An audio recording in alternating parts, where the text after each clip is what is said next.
Good morning, guys. Happy Saturday. This is part 8 to Batman versus Terminator. I had a pretty interesting week. Pretty stressful, full of stressful events, all that great stuff. So, where did I leave off with Batman versus Terminator for part 7? Again, I'm going through a lot of personal changes, good and bad, in my life right now, so it's hard for me to concentrate. For crying out loud, I actually made some butternut squash last night in the oven. Totally forgot about it. I left it out. It's a branch. It's a branch in a tree, playa. I left my butternut squash to cool on the counter.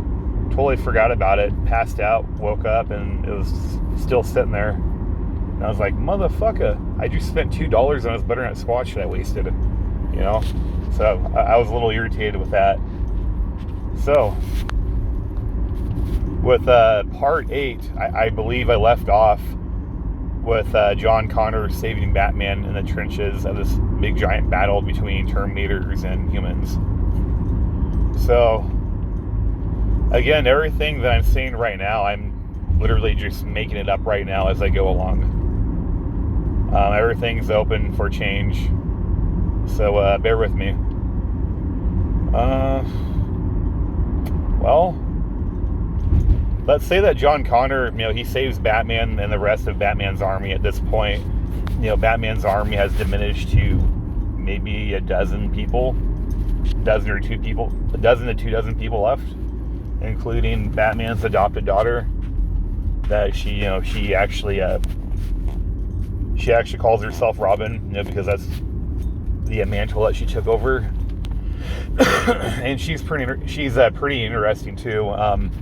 I haven't decided to give her a name yet. I've only have the basic concept down with her, but she's a little cocky. She's submissive to Batman because she realizes that they live in a a destroyed world. So they live in this destroyed world that's ruled by Terminators and Skynet, so she realizes the dangers of the outside world. So, John Connor saves Batman and the rest of his army, takes him back to his headquarters, and the rest of Batman's army, they're getting, fixed up and whatnot. And John Connor leads Batman through his headquarters and, shows him around. And Batman realizes that John Connor has like dozens of Terminators, preferably T-800s that are working for him. He even has a couple of infiltration units as well. And so Batman questions John Connor about it and asks him how he was able to, get so many. And John Connor explains to him that he has his own variation of a scientist that Skynet has, and what they do is they'll capture Terminators, shut them down with EMPs, and they just reprogram them. And so at this point in time, Kyle Reese comes out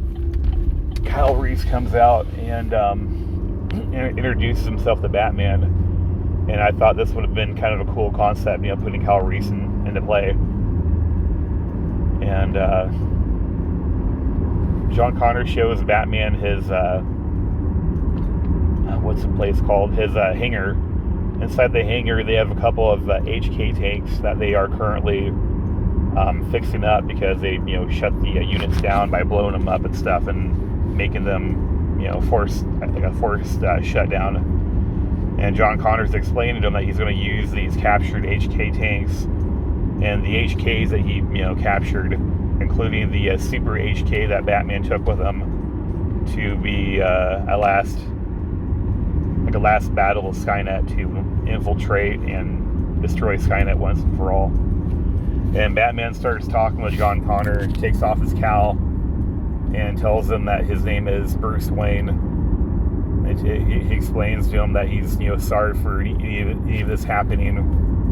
John Connor's confused, and he tells John Connor the reason why Skynet came to be is because he funded Cyberdyne's and helped created, Skynet, and explains to him the reason why he funded Skynet, which is because he basically wanted a failsafe to protect to protect Gotham City, and his thoughts were an AI unit would be able to finish what he started, so to speak, in Gotham, to protect people.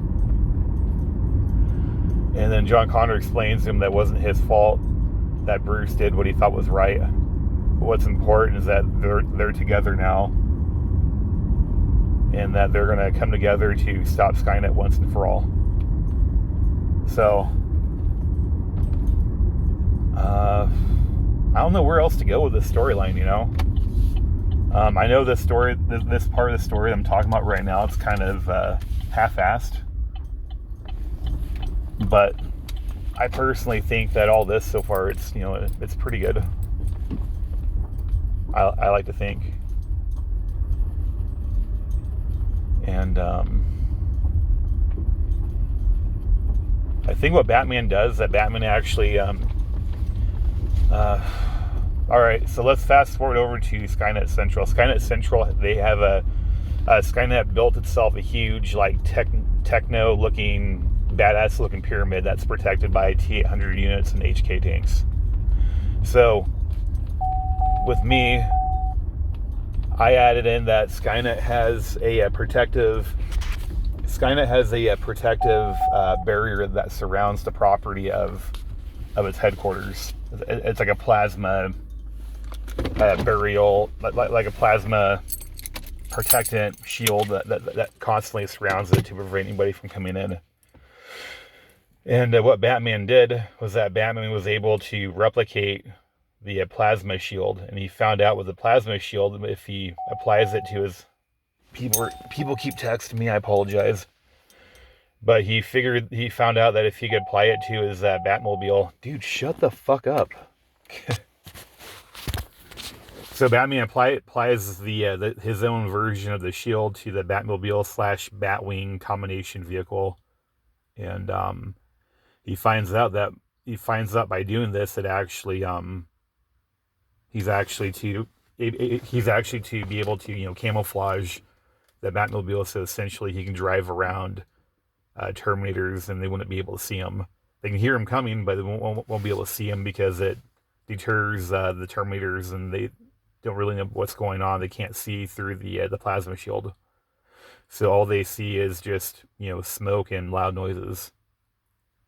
And then Batman also found out that if he goes fast enough, when the two plasma shields hit each other, that it'll eliminate any kind of friction, so Batman can easily slide the Batmobile through the shield. And that's about as far as I have right now. So right now, John Connor and Batman are talking back and forth about what they're going to do. And as of right now, I'm just completely drained emotionally and physically. I'm tired. And I really can't go on right now. I've got therapy. And that's all I have for today. Stay tuned. I'm out.